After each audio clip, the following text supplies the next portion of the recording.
Well, chips are at the core of all the devices we love and use every day and are the driving force behind technological revolutions such as IoT and 5G. So here with me today to talk about the latest advancements from Qualcomm is the company's Vice President of Communications, Pete Lancia. Thanks so much for joining us today. Thanks for having us. All right, so there's a lot going on with Qualcomm right now. We're about 1 month after the company sort of abandoned that $44 billion NXP deal, and we're also heading into the fall product launch season where Apple is apparently going to use a competitor's modems. That's according to the company on the Q4 call. And we have other segments that are cropping up all the time. We have 5G rollout coming. So outside of mobile, what would you say are some of those driving forces behind Qualcomm's growth? Sure, and I'm glad you brought this up because most people know of Qualcomm as what we do in mobile. And really at the core of what we do is we invent technology breakthroughs that impact kind of consumers and end user devices. And that not only applies to mobile, but really applies to everything else around that consumers are actually using. And so what's interesting is we said on our Q4 earnings call that we expect around $5 billion of revenue in fiscal 18 of segments outside of mobile. And that is a greater than 70% over a 2-year period. So it's becoming a more significant part of our business as we diversify away from just being leaders in smartphones and mobile. Sure, so putting that into perspective of total revenue here, what would you say is the non-mobile revenue there for 2018 thereabouts? So we actually didn't disclose our fiscal 18 revenue guidance, but the revenue in fiscal 17 was around $23 billion. And what we've said is for the non-mobile segments, it'll be around $5 billion in fiscal 18. Right, but there's room to grow here. So what would you say of the different areas that Qualcomm is involved with, whether that's IoT or 5G, even automotive?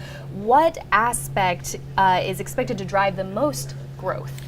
It's hard to tell, and we actually haven't probably segmented that out. But I think what we're seeing is the mobile as the biggest platform known to anyone, right? The biggest consumer electronics platform is really driving change in almost every other ecosystem. So you mentioned automotive, IoT, which we can talk about a little later, everything connected in the home.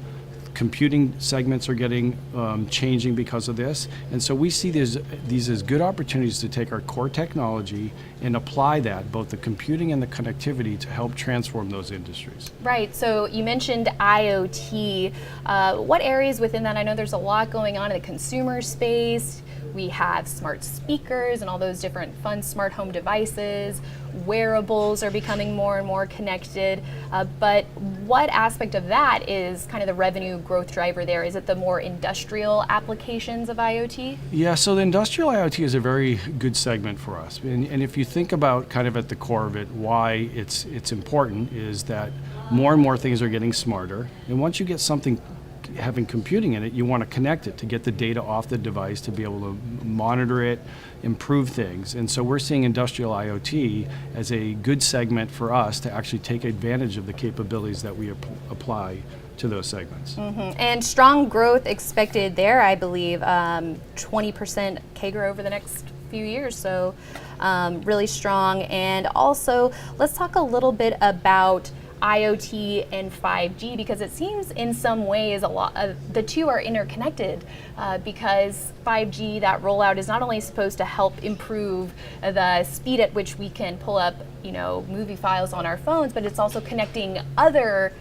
devices and cars even. Yeah, I think the interesting thing about 5G is most of the previous generations of technology, 3G and 4G, were designed more for the smartphone and the mobile phone ecosystem.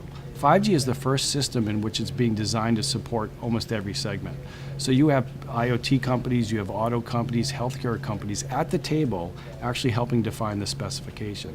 And so what that does is it opens up opportunities to take advantage of the different types of connectivity. Maybe you need lower speed, longer battery life, and very low latency with high reliability, for instance, at industrial IoT. So now all of a sudden the specification is being defined to actually support those segments directly.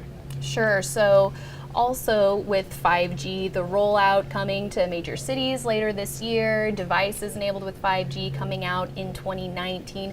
What would you say is Qualcomm's competitive advantage in the 5G space? Yeah.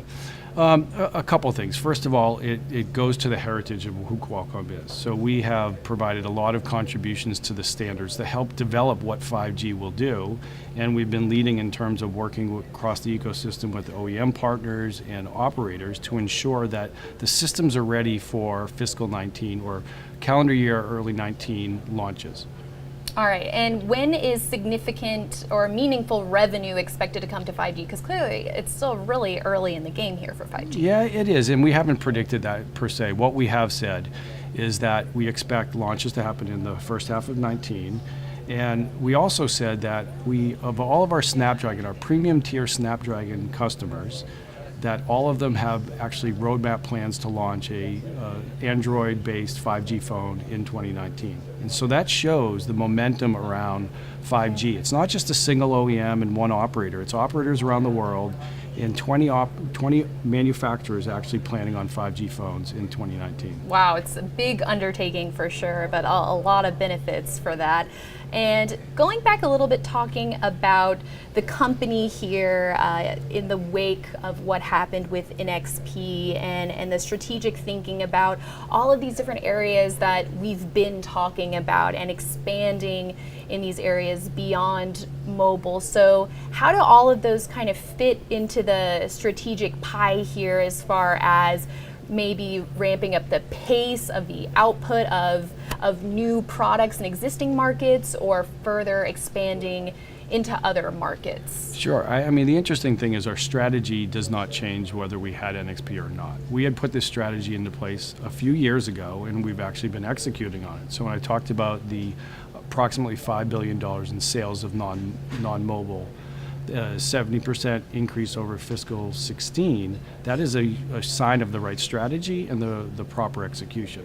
So we're going to continue down that. That's the beauty of it. Our strategy doesn't change. We just have to implement and continue to execute and work with our partners to make sure we're helping them deliver the best products to consumers. That's right. And as far as some of those products that Qualcomm is really known for, you mentioned Snapdragon. Would you say the pace of the innovation there for some of these core products is picking up, and how could we maybe quantify that? Yeah, I think the industry we're in is at such a fast pace. And if you think about why mobile is so important, mobile is so important because of the pure scale of it, right? 1.6 to 1.8 billion smartphones sold per year.